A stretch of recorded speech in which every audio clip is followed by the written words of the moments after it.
എങ്ങനെ സെറ്റല്ലേ? എല്ലാം സെറ്റാണ് സെറ്റാ പോവാൻ സെറ്റാ. ബംഗാളിയാ? പൊള്ളാണികൾ ആരും കിട്ടിയില്ല, കിട്ടിയതൊരു ബംഗാളിയാ. നീ വന്നേ.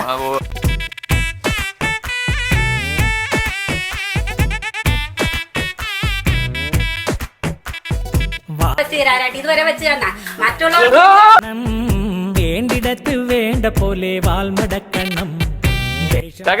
ഓട്ടാമക്കല്ലേ? അങ്ങോട്ടുള്ള അവസ്ഥ കണ്ടോ നിങ്ങള്? എന്തിനാ വരുന്നത്? പൊയ്ക്കോ പൊയ്ക്കോ, ഇവിടെ ഓട്ടൊന്നും ഇല്ല. ഇറങ്ങി ഇറങ്ങി.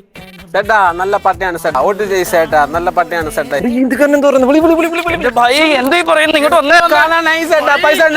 പൈസ കിട്ടും സെട്ടാ. ഇന്ന് നേതാവ് നാളെ രാജ ഇതൊക്കെ നമ്മള് ചെയ്തായിരുന്നു. നേതാവ് നിങ്ങൾ നാളെ രാജാവ് എന്നും ജേതാവ്. ഓക്കെ അല്ലേ?